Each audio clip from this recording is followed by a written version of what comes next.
What's the most twisted thing your parent demanded you lie about? My mother slid a paper across the kitchen table and said, "Tell the judge your father touched you, or you'll never see your little brother again." My parents had been divorcing for 3 months after Dad caught Mom with her boss. But this was something else entirely. "I won't get custody without leverage," Mom explained. "Your father makes $300,000 a year. I make 40. Unless you say this happened, we'll be homeless." My 8-year-old brother Archie sat next to me, eating cereal. I noticed him wince when he reached for his spoon and caught a glimpse of purple bruising under his sleeve. Mom had said he fell off the swings yesterday. "I already told Mrs. Jenkins at school about what your dad did," Mom said with a wink, and my stomach dropped. Mrs. Jenkins was the guidance counselor. "There's no going back now, Cleo." The thing was, I knew exactly what Mom was capable of. Last week she'd been drunk by noon, and I'd seen her raise her hand toward Archie.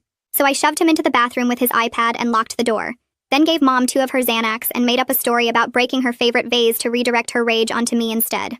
It worked. It always worked when I was there. Archie had whispered to me that night, his small voice breaking, "Mommy hurts me when you're at Dad's." I recorded it on my phone, not knowing what else to do. "I've already scheduled therapy appointments for your trauma," she said, sliding more papers across the table. "Just stick to the script." The papers had practice questions. "Where did he touch you? How often? What did he say to keep you quiet?" "If you don't do this," Mom said, her voice dropping to that dangerous whisper I knew too well, "I'll take Archie and disappear. You'll never find us." The threat hit me like ice water. I looked at my little brother, remembering how I'd feel his bruised ribs against my back when he curled up behind me.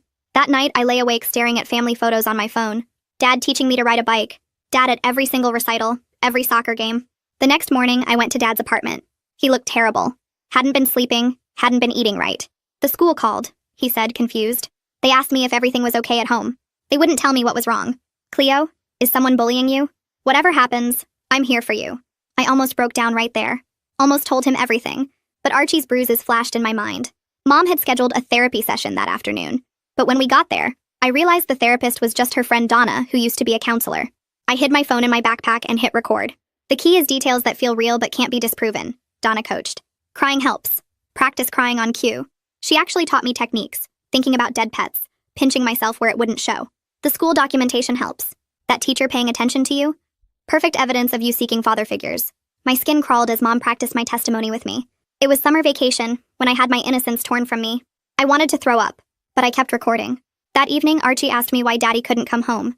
"Is it because of me?" he asked, and I realized it was a lose-lose situation. By Friday, Mom was escalating. "The preliminary hearing is Monday. Mess this up and we disappear forever." She showed me fake IDs she'd already had made. New names, new life. "I have $50,000 from your college fund ready to go." I kept recording everything. Mom admitting Dad never hurt anyone. "Obviously he never touched you, but judges believe tearful daughters."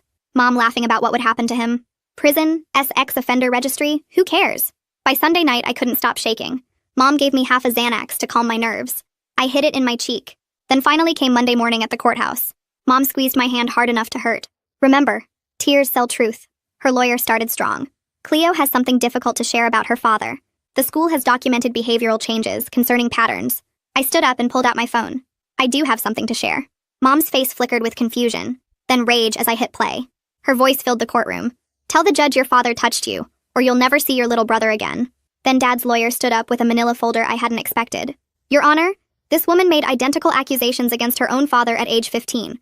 Her father had been molested by his stepfather. Her grandmother knew and did nothing. This is a generational pattern of projection." The truth hit me like a physical blow. She was replaying trauma, creating false accusations because real ones were never addressed. Suddenly, Tyler stood up. "None of this is true! Dad did hurt me!" That's when I realized Mom had been training him too. The judge slammed his gavel down so hard the sound made everyone jump. Tyler kept shouting and pointing at Dad while Mom grabbed his arm trying to pull him back down. The bailiff stepped forward, raising his hand for silence. The judge hit the gavel 3 more times before the bailiff announced we were taking immediate recess, and nobody could leave the building. Mom's grip on Tyler's arm turned white-knuckled as she yanked him toward her seat. Dad just stood there frozen like he couldn't process what was happening. The bailiff started herding everyone out into the hallway, while the judge disappeared through his chamber's door. Out in the hallway, Dad slumped against the wall and his whole body started shaking. His lawyer leaned close, whispering urgently about how Tyler was obviously another victim of coaching just like me. 20 feet away, Mom stood gripping Tyler's shoulders so hard he winced. Her face kept switching between this weird, triumphant smile and pure panic as people stared at us. Tyler wouldn't look at anyone and kept his eyes on the floor. Archie broke away from the court officer and ran straight to me, burying his face in my stomach. His whole body shook as he whispered he was scared over and over. I held him tight, feeling his tears soak through my shirt while watching Tyler shrink under Mom's grip. The confidence he'd shown shouting in the courtroom was completely gone now. The judge's assistant came out and called both lawyers into chambers, leaving the rest of us standing in the hallway. Through the small window in the door, I could see the judge gesturing with his hands while both lawyers stood there nodding. Dad's lawyer kept pointing at some papers while Mom's lawyer shook his head. We stood there for 40 minutes with nobody talking except the occasional whisper. Archie stayed pressed against me the whole time. Mom kept trying to catch my eye, but I wouldn't look at her. Finally, the lawyers came back out and Dad's lawyer cleared her throat to get everyone's attention. She announced the judge was ordering immediate CPS involvement, and all exchanges between parents would be supervised only from now on. Mom started yelling about her rights and how this wasn't fair. Her lawyer grabbed her arm and pulled her aside, hissing at her to stay quiet before she made things worse. The judge came back out and stood in the doorway to address everyone formally. He stated no children would be removed from either home while the investigation was pending. All exchanges had to happen at the supervised visitation center starting immediately. He scheduled emergency CPS intake appointments for all 3 of us kids within 72 hours. Mom's face went pale when he mentioned CPS would be interviewing each child separately. That evening, back at Dad's apartment, his phone buzzed with an email notification. His hands shook as he read it out loud, saying HR was placing him on administrative leave with pay. The allegations had to be investigated according to company policy, even though nothing was proven. He forwarded it to his lawyer, then put his head in his hands. I saw tears running down his face that he tried to hide by turning away from me and Archie. Archie asked if Daddy was in trouble, and I told him everything would be okay, even though I wasn't sure. 3 days later, the doorbell rang at 8 in the morning. CPS caseworker Gwendolyn Valdez stood there with a clipboard and a kind smile. She was professional but gentle as she explained she needed to do a home visit and talk to each of us. She walked through the apartment, taking notes about the living conditions and food in the fridge. When she got to Archie, she knelt down to his level and asked him to show her his room. I watched her take photos of the fading bruises on his arms with a special camera. She asked him about Mom's house, and he flinched before saying he didn't want to talk about it. She made notes on her clipboard and told him he was very brave.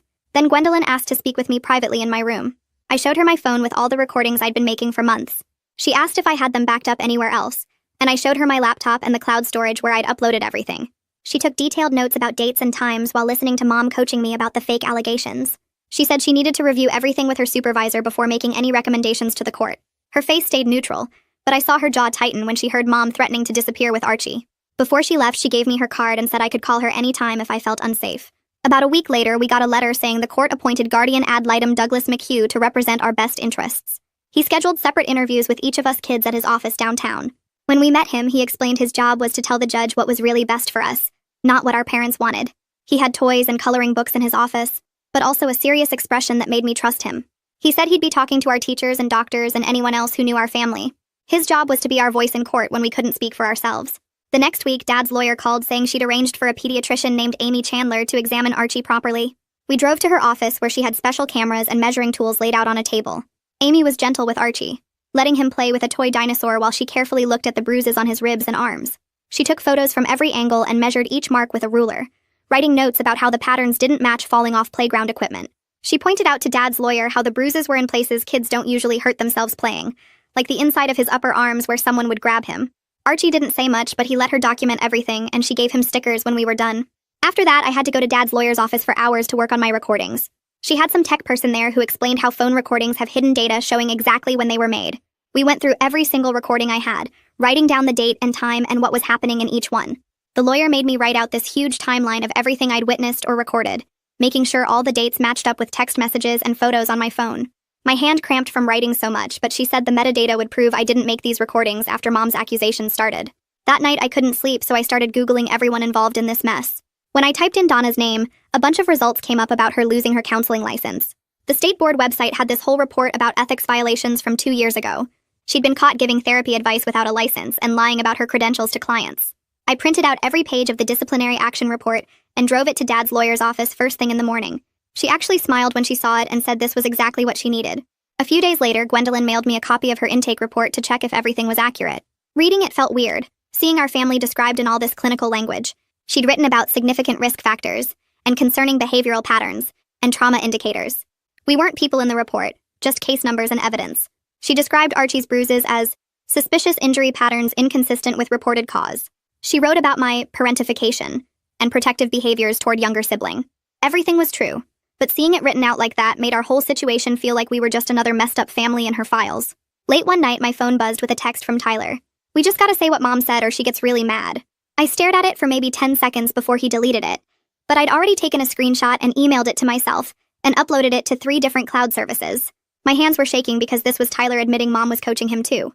The next morning, Mrs. Jenkins called asking if we could meet about the concerning situation she'd reported to CPS. When I got to the school, she kept adjusting her glasses and explaining how she was a mandated reporter. She said when Mom told her about Dad, she had no choice but to report it. She kept saying she was just following protocol and she hoped I understood. She seemed more worried about getting in trouble than about what was actually happening to us. A week later, Douglas scheduled his interview with Archie at the CPS office. He brought a whole bag of toys and art supplies, spreading them out on the floor. I watched through this one-way window as Archie picked up the crayons and started drawing our family. He made Dad normal-sized, but Mom had these huge red hands. Douglas didn't say anything, just took notes while Archie drew more pictures. In one picture, Mom was really big, and Archie was tiny in the corner. Douglas asked him to tell a story about the picture, and Archie just shook his head and picked a different color.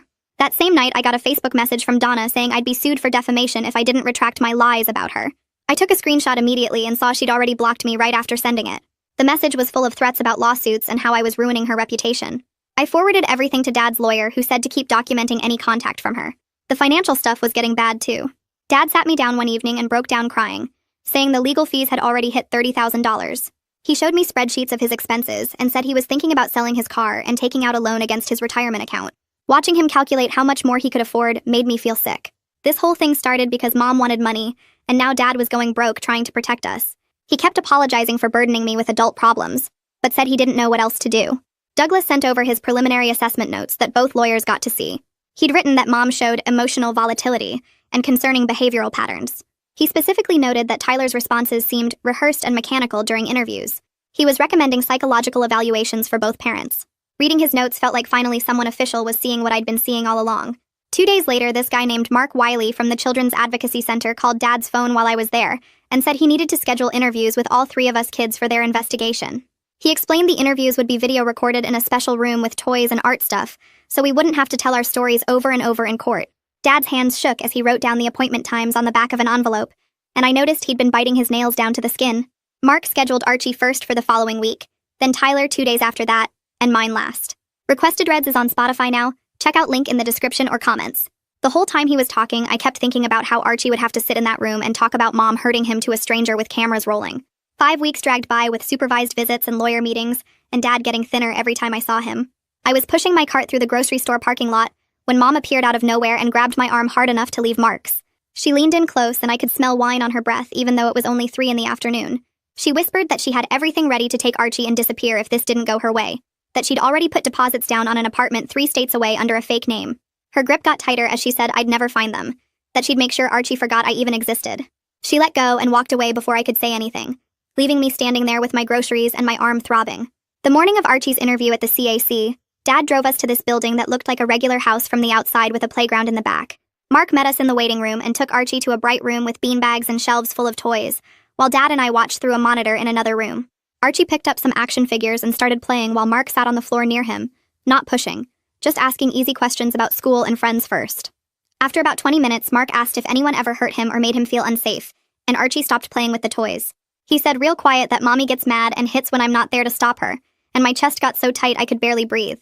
Mark stayed totally calm and just nodded, writing notes on his clipboard while Archie went back to the toys. Archie didn't say anything about Dad doing anything bad to him or anyone else, just kept talking about how Mom would grab him too hard and shake him when she got angry. Tyler's interview happened 2 days later, and Mom brought him while Dad and I watched from the observation room since the judge said we had the right to observe. Through the speaker, we could hear Tyler telling Mark about Dad touching him in bad ways, but the words sounded weird and rehearsed, not like how Tyler usually talked. He used the exact same phrases from that recording I had of Donna's coaching session, even pausing in the same weird places like he was trying to remember his lines. Mark asked him to describe what happened in his own words, and Tyler got confused, kept looking at the door like he wanted Mom to come help him. He started mixing up details, saying things happened at Dad's apartment when Dad hadn't even moved out yet during the time he was talking about. Mark took notes about everything, but his face stayed neutral the whole time. That same week, Dad got a letter from his bank with a statement showing Mom had withdrawn $50,000 from my college fund the day before our first court hearing. The account was supposed to be restricted for education only with both parents' signatures needed for withdrawals, but somehow Mom had gotten around that. Dad took the statement straight to the bank manager, who pulled up all the records and made certified copies showing the restrictions and the unauthorized withdrawal. The bank manager said they'd cooperate fully with any legal investigation and gave Dad a stack of papers documenting everything. 3 days later, an automated email from Dad's company showed up in his inbox about their HR policies during investigations involving criminal allegations. The email talked about reputation management and protecting the company image, and mentioned that employees under investigation could face termination, regardless of the legal outcome. Dad just stared at his laptop screen for like 10 minutes without moving, and I saw him pull up job listing websites later that night when he thought I was asleep. The next supervised visit between Mom and Archie happened at the visitation center, while Gwendolyn observed from behind the one-way glass. I wasn't there, but Gwendolyn wrote in her report that Mom gave Archie so much candy he got a stomachache. Then when the staff person turned to answer the phone, Mom leaned down and hissed something in Archie's ear that made him start crying. Mom didn't know the whole room had cameras recording everything, including audio, and Gwendolyn made sure to note the timestamp for the video. I spent that whole weekend at Dad's apartment going through boxes of family photos and screenshots of text messages on my laptop, organizing everything to show how involved Dad had always been in our lives. Every single soccer game had pictures of Dad cheering on the sidelines. Every school play had videos he took from the front row. Every birthday party showed him helping with decorations and cake. I printed out years of texts between him and Mom about pickups and drop-offs and doctor appointments and school conferences, highlighting every time he rearranged his work schedule to be there for us. The stack of evidence got so thick I had to buy those big binder clips from the office store to keep it all together. While doing research online about custody cases, I searched Donna's name and found this PDF of a complaint another family had filed with the state board about her 3 years ago. They said she'd coached their kid to lie in their custody case too, and the board had investigated her for ethics violations. I downloaded the PDF immediately and made copies on 3 different flash drives, plus uploaded it to 2 cloud services in case it disappeared from the website. 2 days later, Mom's lawyer sent Dad's lawyer this cease and desist letter about my recordings, claiming they were made illegally and couldn't be used in court.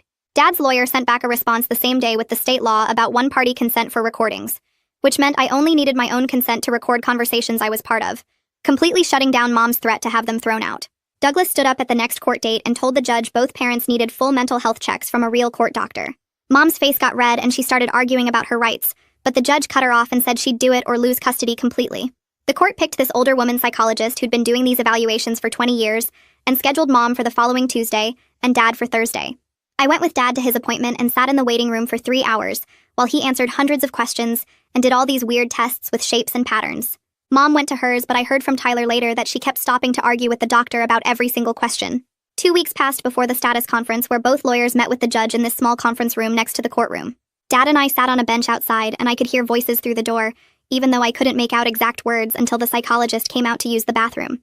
And I heard her telling someone on the phone about Mom having major unresolved trauma with projection tendencies, while Dad just showed normal anxiety from the situation. That same night, I was going through Mom's old laptop that she'd left at Dad's apartment months ago, when I found her Facebook messages still logged in. There were dozens of messages between her and Donna from 3 months back, talking about payment for the therapy sessions that were actually coaching sessions. Donna kept mentioning she needed $5,000 for her own lawyer because of some complaint against her license, and Mom promised to pay her from my college fund once she got access to it. I took pictures of every single message with my phone and made screenshots and saved them to 3 different cloud accounts. The next supervised exchange happened at the visitation center on Saturday, and Tyler grabbed my arm in the parking lot while Mom was still in the bathroom. He looked scared and kept checking over his shoulder before telling me he couldn't remember what was real anymore because Mom kept telling him things happened, but his brain felt fuzzy about it all.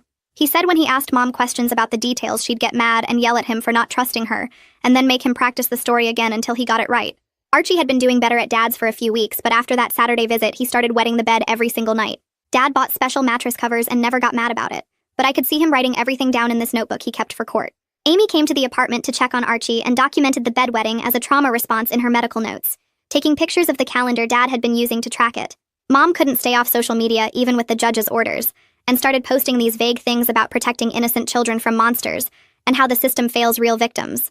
She'd post them at like 2 in the morning, then delete them by 6. But I set up alerts on my phone so I'd wake up and screenshot everything before she could remove them. One post said the courts protect abusers with money, while mothers who know the truth get silenced, and another said she'd do anything to save her babies from evil. Gwendolyn spent 6 weeks doing her investigation, and finally filed her report with the court recommending Dad get primary custody, and Mom only get supervised visits.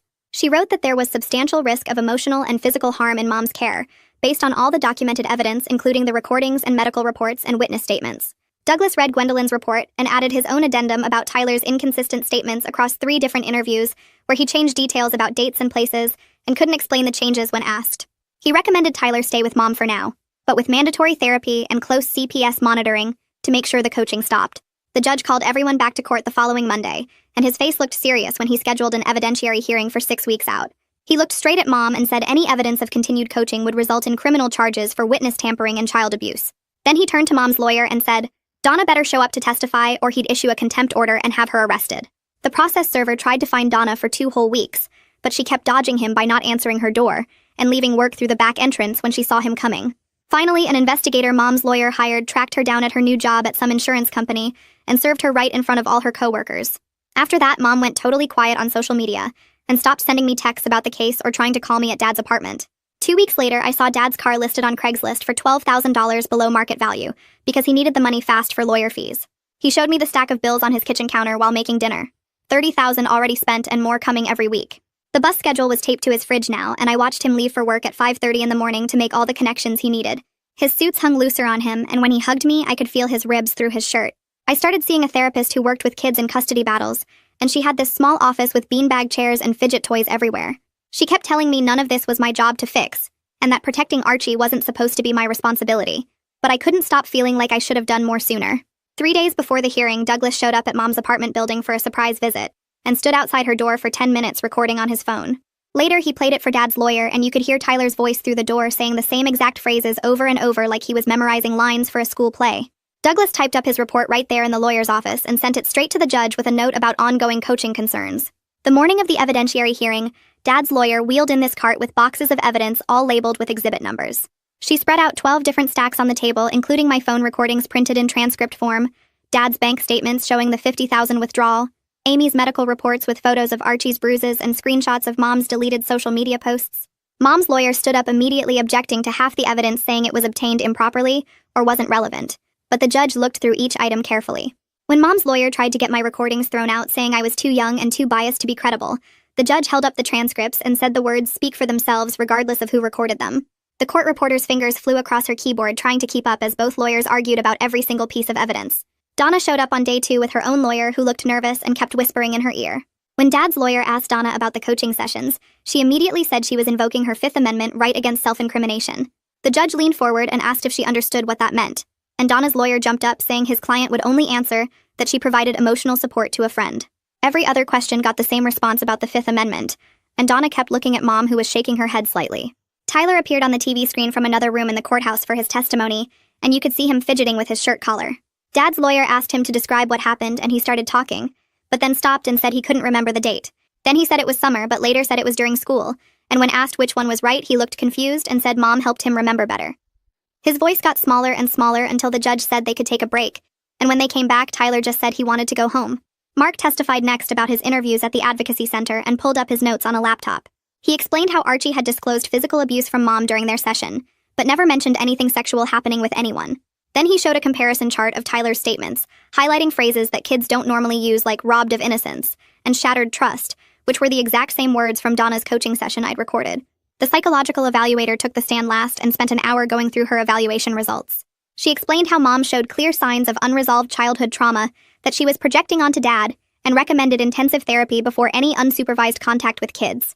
She also said Dad's evaluation showed normal stress responses to false allegations, but no concerning psychological patterns. After 3 full days of testimony, the judge called everyone back into the courtroom and started reading his temporary orders. He gave Dad primary custody of me and Archie effective immediately, with Mom getting supervised visits only at the court visitation center. Tyler would stay with Mom, but with mandatory weekly therapy and monthly check-ins from CPS to monitor for any continued coaching. Mom started crying and her lawyer asked for reconsideration, but the judge said these orders would stand until the final hearing in 6 months. Dad's hands shook as he signed the custody papers, and Archie grabbed my hand so tight it hurt, but he was smiling for the first time in weeks. The judge wasn't done yet and kept talking while Mom's lawyer shuffled papers trying to find something to object to. He looked straight at Mom and said any more coaching or false claims would mean criminal charges, and she had 2 weeks to start therapy, or lose all visits completely. Mom's face went white and she started to argue, but her lawyer grabbed her arm and shook his head hard. The bailiff walked over and stood near their table while the judge kept listing requirements, and Mom had to sign papers saying she understood. 3 days later, Dad went back to work, but things were different now, with people whispering when he walked past their desks. His boss called him into the office and explained that HR was putting him on something called performance monitoring, which meant they'd be watching everything he did. Dad came home that night and threw his laptop bag on the couch harder than normal, and I saw the email on his screen about the promotion he'd been working on for 2 years going to someone else. The first supervised visit happened 2 weeks later at this building downtown with cameras everywhere and a lady watching us the whole time. Mom showed up wearing too much makeup, trying to cover how tired she looked, and she kept switching between crying about how we ruined her life and saying she forgave us for lying. Archie pressed against my side the whole hour and wouldn't look at her even when she tried to show him pictures on her phone. The supervisor wrote notes every time Mom raised her voice or reached toward us too fast, and Mom noticed and got madder. My first therapy appointment was the next day with this woman who had toys and books all over her office even though I was too old for them. She asked me about taking care of Archie, and I told her about making his lunches and checking his homework and knowing which cartoons helped him sleep. She wrote something down and said the word parentification, which I had to look up later on my phone. We spent the whole session talking about how I'd been doing grown-up stuff since I was little, like managing Mom's moods and protecting Archie. Douglas called Dad every month with updates and told us Tyler wasn't going to therapy regularly because Mom kept switching therapists. She'd take him to one for a few sessions, then say they were biased against her, and find a new one who didn't know the case yet. Tyler had been to 4 different therapists in 3 months, and none of them could make real progress when Mom kept starting over. 6 months passed, and we had routines at Dad's apartment with Archie sleeping through most nights without nightmares. He still had bad nights after visiting Mom where he'd wake up crying or wet the bed, but he was getting better faster each time. Dad bought him a nightlight that looked like stars on the ceiling, and we'd count them together when he couldn't sleep. I was doing homework one night when my phone buzzed at 2 a.m. with this long text from Mom saying she never meant for things to go this far. She wrote about how she was sorry and loved us and just wanted her family back, and maybe we could work things out. By the time I woke up, she'd sent 20 more messages taking it all back and saying I manipulated her when she was emotional and vulnerable. The 6-month review hearing came up, and we all went back to the same courtroom with the same judge reading through reports from Douglas and the supervised visit center. He kept the current orders exactly the same and added that Mom had to complete parenting classes on top of her therapy, which she still hadn't really started. He set another review for 6 months later and said stability was the most important thing for kids right now. I spent a whole weekend writing up instructions for Archie's school about his triggers and what helped him calm down when he got scared. The list had stuff like letting him call Dad if he had a panic attack and not making him talk about Mom if he didn't want to. The school counselor thanked me but said really gently that Dad should probably be handling this kind of thing, not me. Douglas called one day asking if I'd meet Tyler at a coffee shop with him there to supervise and make sure things stayed calm. Tyler looked smaller than I remembered and kept playing with his phone case while we sat at a corner table away from other people. He asked if I hated him without looking up, and I told him I didn't hate him, and none of this was his fault, because Mom did the same thing to him she tried with me. He nodded and said he knew Dad never really hurt him, but Mom got so mad when he tried to say that and he was scared of her. We started meeting with Tyler every few weeks at that coffee shop with Douglas there, watching us talk about normal stuff like school and video games instead of court stuff. Dad and I got into this routine where he'd start dinner around 6 while I sat at the kitchen table with Archie going through his spelling words and math problems. Dad would chop vegetables with his back to us, but I could see his shoulders tense up sometimes, and he'd stop cutting for a minute to take deep breaths. I still checked all the locks twice before bed and kept my phone charged and ready in case Mom showed up, even though the restraining order said she couldn't come near our building. Archie started sleeping better after a few months and stopped asking if Mom was coming to get him every time someone knocked on the door.